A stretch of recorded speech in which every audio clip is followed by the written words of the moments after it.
guys, kali ini kita akan kembali melanjutkan alur cerita Donghua Perfect World versi novel. Setelah sebelumnya Xiao bertemu dengan Chou Yusung di era yang lalu, apa yang selanjutnya akan terjadi? Langsung saja kita ke alur ceritanya.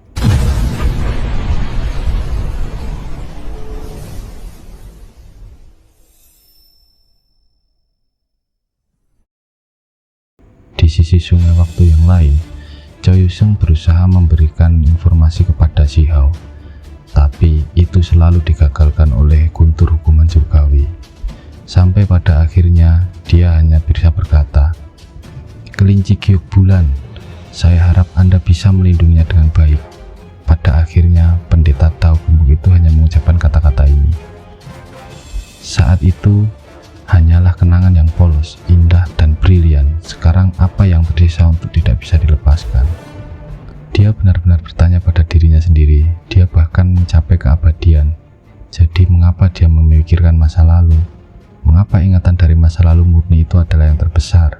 Chou Yusung segera menjadi linglung. Xiao menatapnya dengan aneh. Taois tua tidak bisa melupakan kelinci kecil itu. Kamu terlalu banyak berpikir. Aku hanya menyesal tidak bisa makan daging dan minum anggur bersamamu lagi. Tidak bisa kembali ke masa lalu lagi, ucap Taois tua sambil menggelengkan kepalanya. Dia kemudian berkata, setelah era yang hebat berlalu, saya tidak tahu di mana Anda berada. Saya juga tidak tahu di mana dia, apalagi bagaimana keadaan orang lain. Chou Yusung mengingat masa lalu dengan penuh kasih dan kemudian berkata, di generasi selanjutnya, ada seekor kelinci yang sangat menantang surga, mendominasi era tak tertandingi di dunia. Dia dikenal sebagai kaisar jahat. Aku curiga dia mungkin keturunan kelinci kecil itu. Xiao angkat bicara dan berkata, saya akan melakukan yang terbaik untuk melindungi semua orang. Tepat saat ini, sebuah suara terdengar dari tepi sungai kuno. Tuan, apa Anda benar-benar memiliki wanita yang Anda sayangi? Suara itu bersemangat seolah-olah mencengkeram pegangan Taois gemuk itu menjadi sangat hidup. Bocah kecil bertingkah licik benar-benar lari ke sini untuk menguping. Cepat kemari, ucap Taois gemuk itu segera membawanya. Tuan, apakah Anda sedang berbicara dengan Huang menghadapi gerbang legendaris? Biar kulihat seperti apa rupa Huang. Apakah orang itu benar-benar ada? Ucap murid itu yang sangat bersemangat. Lengan Chou Yusung bersinar meraih orang itu. Kepala botak muncul segera setelah itu. Seorang anak muda dengan mata besar yang jelas-jelas tidak berguna saat mereka melihat sekeliling. Tidak hanya Xiao yang melihatnya, dia juga melihat Xiao. Semuanya dibawa oleh Chou Yusung menggunakan kekuatan magis yang besar untuk membuatnya muncul di depan gerbang. Ini apakah Huang? Dia kaget. Jangan bicara sembarangan, Chou Yusung berteriak, takut dia akan mengucapkan sesuatu yang memprovokasi hukuman surgawi. Xiao sedikit tidak bisa berkata-kata. Chou Yusung adalah seorang pendeta Tao. Mengapa muridnya buta, apalagi dengan corak biksu? Kamu mengambil seorang murid dari garis keturunan biksu kuno. Ini tidak benar-benar cocok dengan statusmu sebagai pendeta Taois, kan? Ucap Xiao. Seorang murid yang saya pinjam dari orang lain demi meningkatkan metode yang lama ini, menjadikan biksu Buddha menjadi murid saya. Bukankah ini menjadi kontroversial? Ucap Taois tua itu sambil tertawa. Aku sudah punya master. Pemuda buta itu ingin mengatakan sesuatu, tetapi pendeta Taois gendut itu segera menamparnya. Awalnya pendeta Taois itu masih sentimen, frustasi, tenggelam di masa lalu, tetapi semuanya terputus. Dia melepaskan tawa hampa. Xiao juga tertawa. Mungkin yang terbaik adalah pendeta Taois gemuk itu melupakan masa lalu. Xiao berinisiatif untuk melambaikan tangannya dan berkata, selamat tinggal. Senyum pendeta Taois gendut itu menghilang. Menatapnya, mereka akan berpisah lagi. Kali ini mungkin tidak akan pernah bertemu lagi. Desahan berat terdengar, mengaduk fragmen waktu berkibar di sini. Sungai kuno waktu lenyap. Guru dan murid di sisi lain lenyap begitu saja. Setelah semuanya menghilang, daerah kuburan ini menjadi damai kembali tanpa aura. Xiao berdiri di sana dengan tenang, tidak mengatakan apapun. Dia masih melihat ke batas cakrawala, tidak bergerak bahkan setelah waktu yang lama.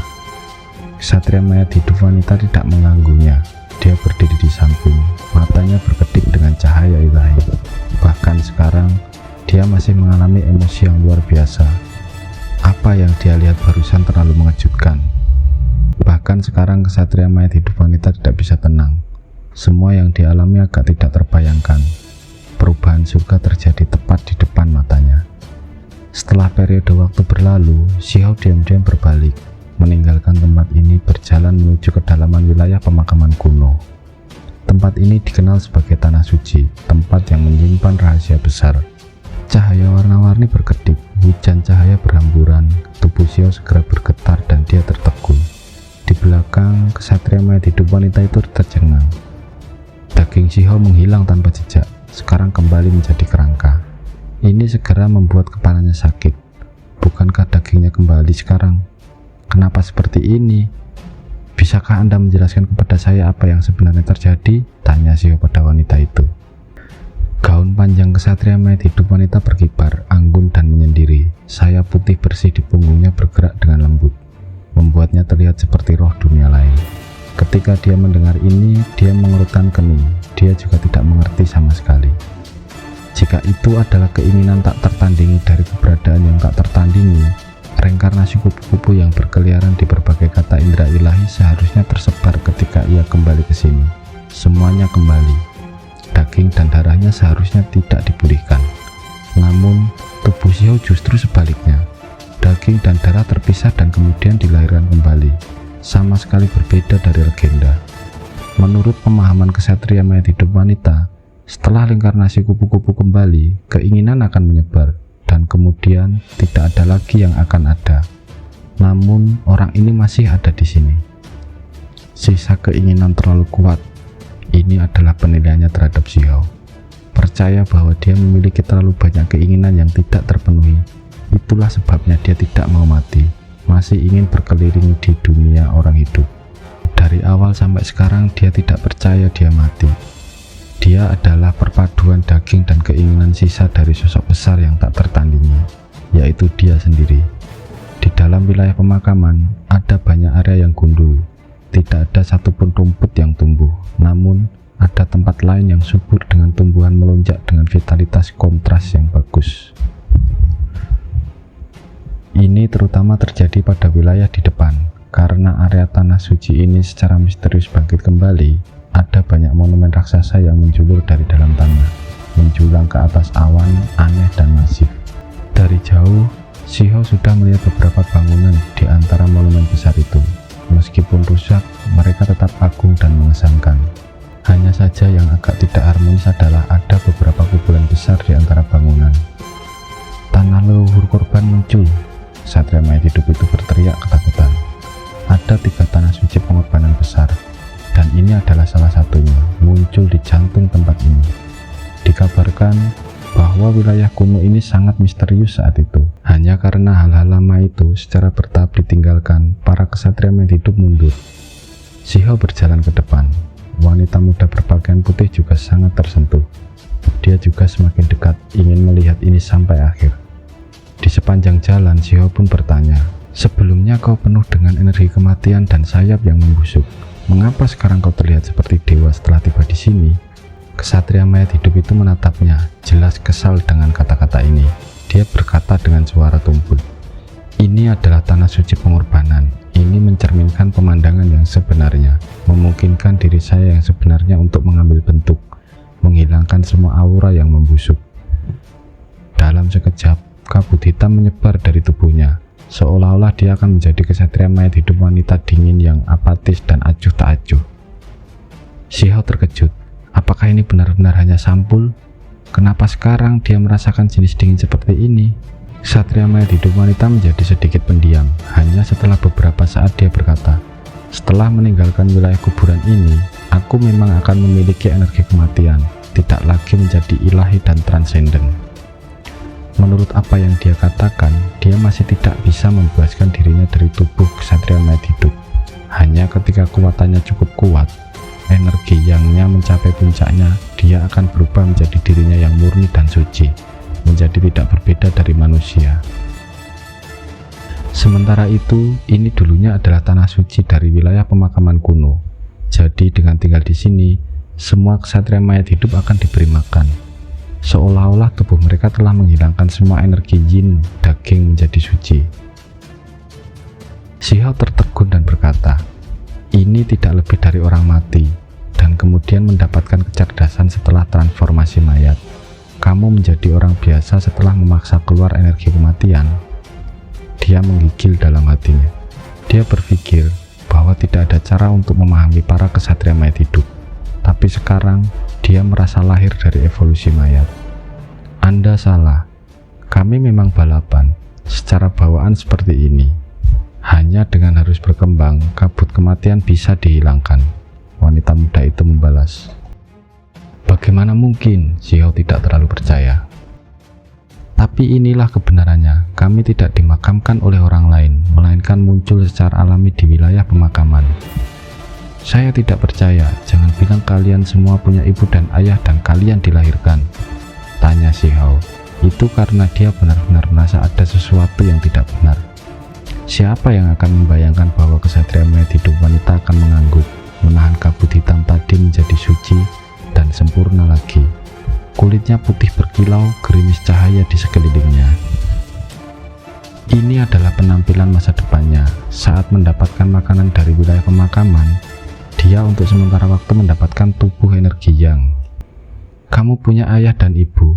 Apakah mereka juga dilahirkan?" Xiao tercengang. "Jelas," wanita muda itu memelototinya. Pikiran Xiao sedikit kacau. Kesatria mayat hidup tidak terbentuk dari transformasi mayat. Ada beberapa kesatria mayat hidup yang memiliki tubuh yang sejak lahir, sama sepertimu, manusia dan spesies lainnya. Saat berjalan di bawah matahari, mereka tidak berbeda dengan Anda semua. Mereka dikenal sebagai kesatria mayat hidup emas, kata wanita muda itu. Xiao tercengang.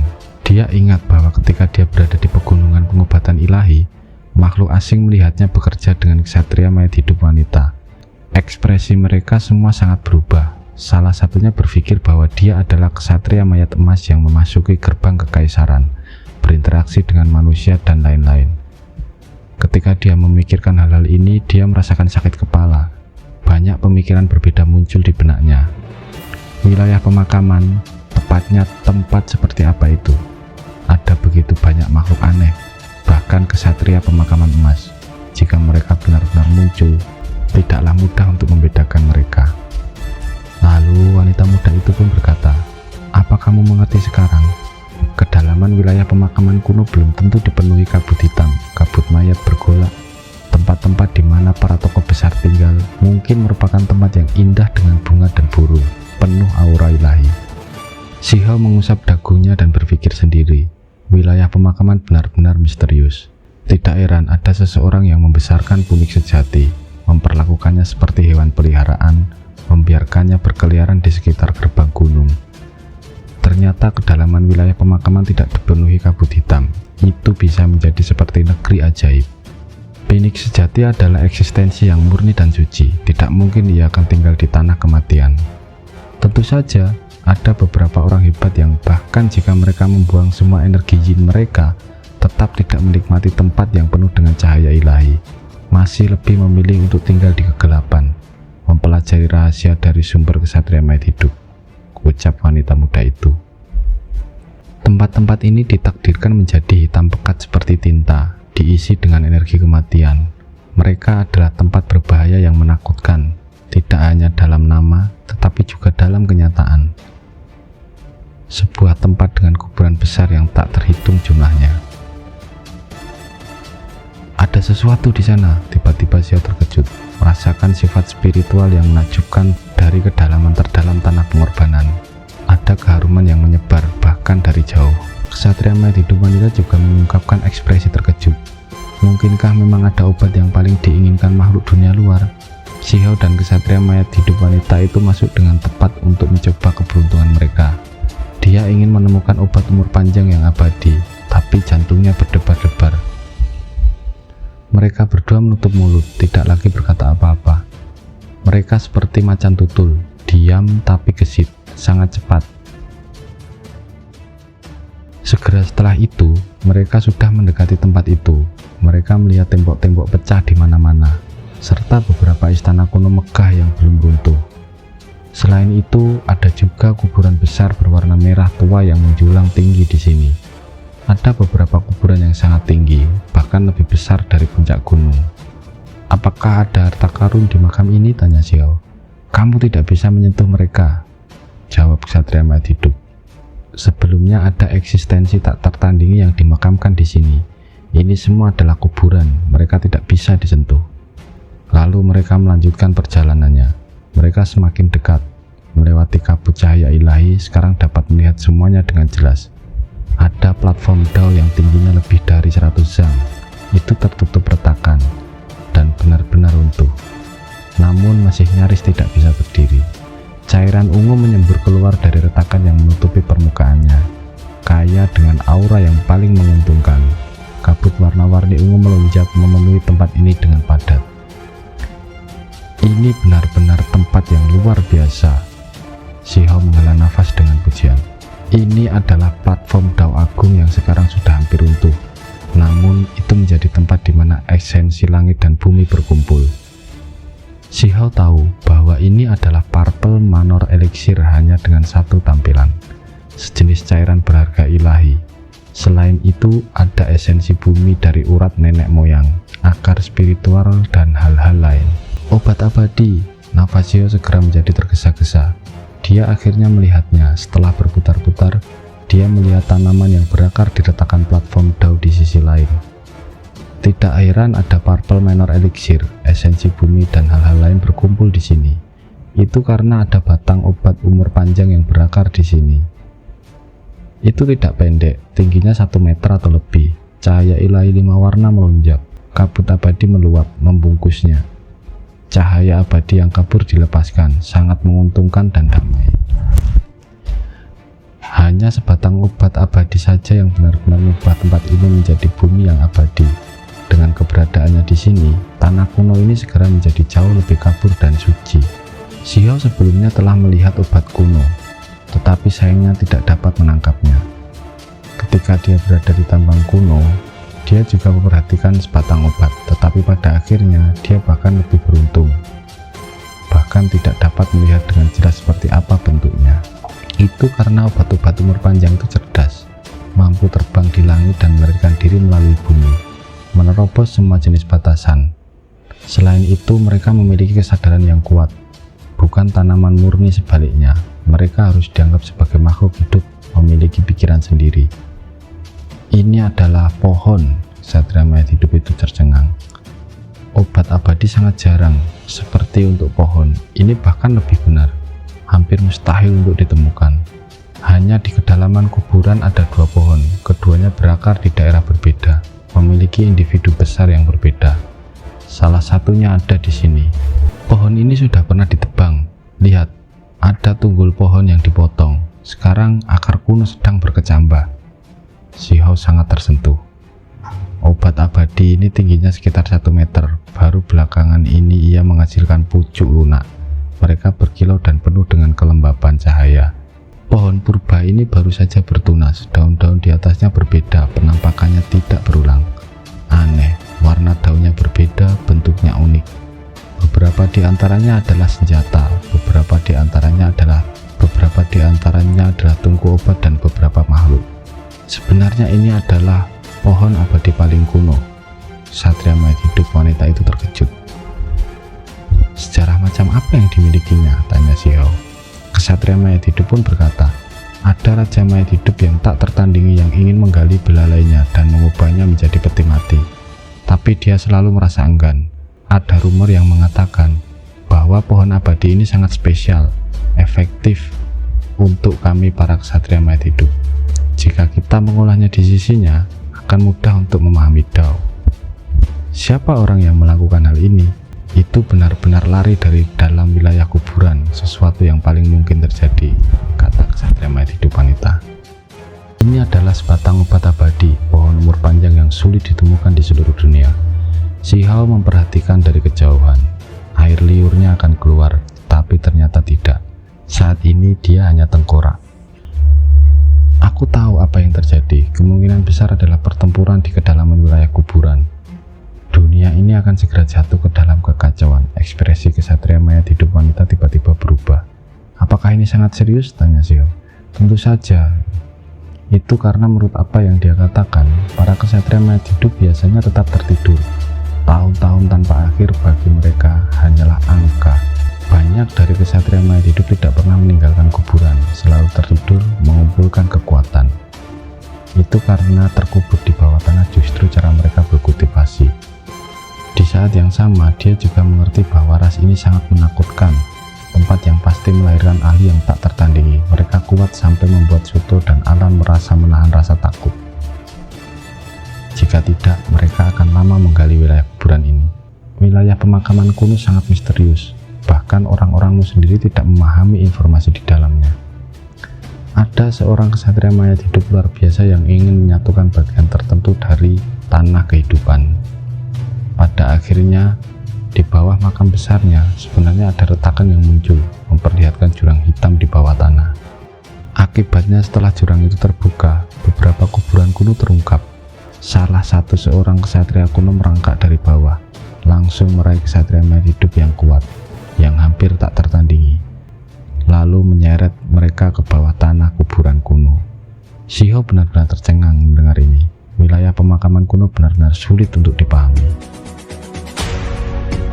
Oke guys, sampai di sini dulu video kali ini. Kita lanjutkan lagi di episode yang mendatang. Jangan lupa like, share, and subscribe. See you guys.